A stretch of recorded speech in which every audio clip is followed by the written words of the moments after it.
in my life, never in my life, never use my head again. Hello guys, welcome back to the channel. I'm so excited. Today we're gonna talk about my favorite books of 2020 so far. So this year I had a reading goal of 60 and so far I am at 52. Of a couple more days in the year, I don't think I'll get to my goal, but we'll see what happens. I'm very excited to share this with you guys. And this first book, I think I read January 1, which is like exciting. It's called The Firekeeper's Daughter. It is YA, it's Native American characters. It was really interesting because I don't think I had read like any book, any Native American literature book in like forever. So that was very good. And it was like, it's a 5 stars. Action packed, some romance, like just YA things you expect. It was really good. I loved it. So The Firekeeper's Daughter.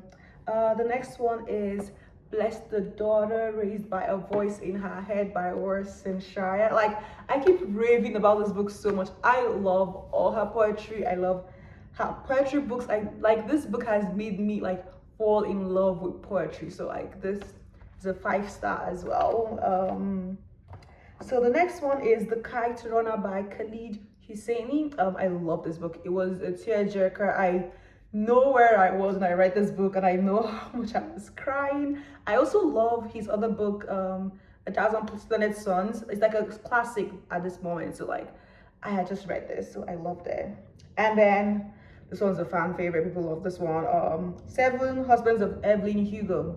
This one is a 4 star. It's a good book, but like, because it's so hyped, like, I'm like, okay, it was good. Like, okay, yeah, it was good.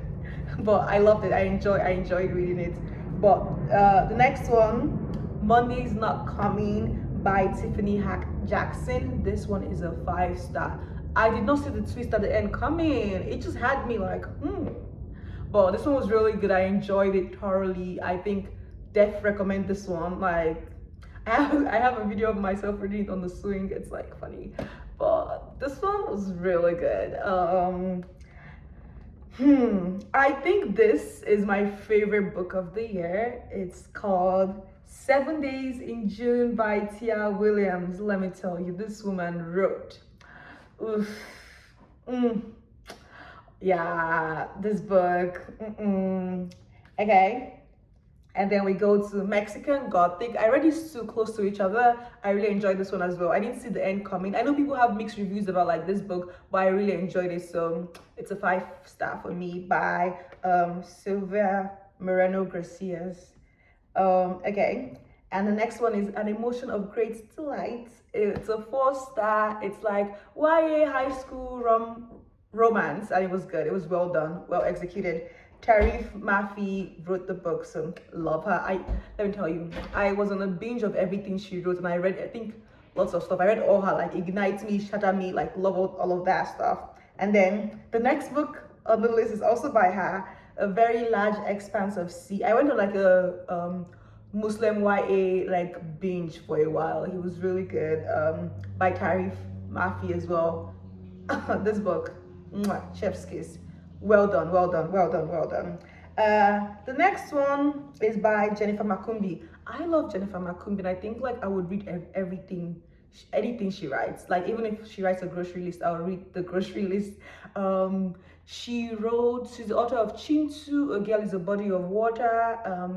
So this book is called Manchester Happened. And to be honest, like, I DNF'd this book for a while because I was just like not feeling the book.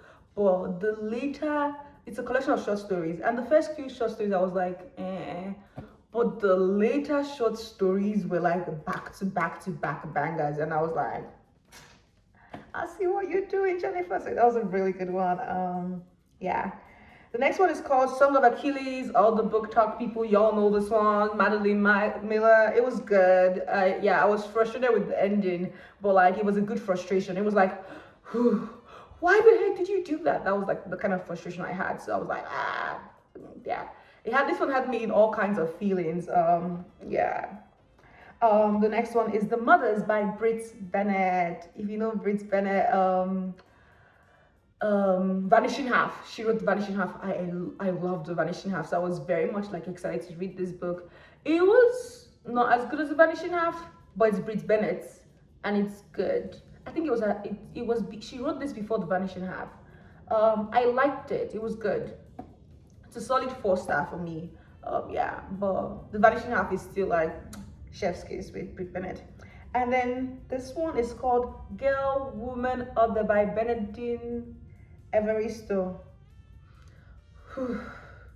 Like, I think I'm a fan of multi-generational family saga. I didn't like it's slowly becoming one of my favorite things to do in literature. Like, yeah, this was a good one. I'm gonna read more in 2023. I'm gonna read more multi-generational family saga. There's one that has been recommended to me a lot. It's called Memphis. But that one looks like something I might like to get my hands into. So multi-generational family sagas, I'm down for that. I think this one was really good. And now we have to do a little bit more rom-com. This one is so funny. I read this on a flight from Vegas to, where was I flying to? I read it on a flight from Vegas to Nashville, and I sat down on the flight and I read this in 5 hours and I finished it. It's called Fake It Till We Bake It by Jamie Wesley. She was in Vegas for the Vegas book fair, and she talked about the book. I was like, oh, it looks interesting. So I got the book and I loved it. I think one thing I loved about it was that, like, I love when black women are being loved, just being loved in general, and it was like good. Like, yeah, it was good. Loved it. And then the final one, which won the book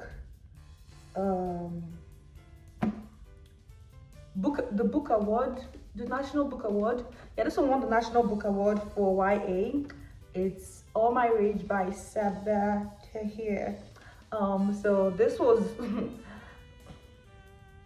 she knows how to write. Yeah, I read her fantasy stuff, and I think this is something I'm finding interesting. Like Sabaa Tahir and Tahiri Mafi, I know them from fantasy, and whenever they transcend to like YA contemporary, they also do really good. So I'm seeing like a lot of like writers I love from fantasy are transcending to like YA contemporary romance, and they thrive in that genre. So that's interesting to look out for.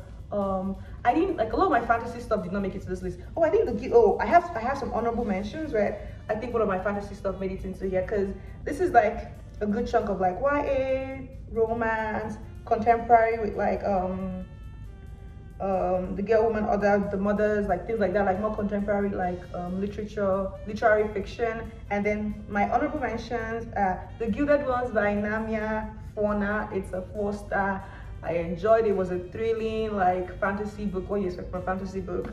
And then Yinka, Where Is Your Husband is like comedy. Like, it was hilarious. It was not like very rom-commy. I didn't think it was that rom-commy, to be honest, but like it was just comedy and it was good. Like, yeah, it was good. It was a 4-star.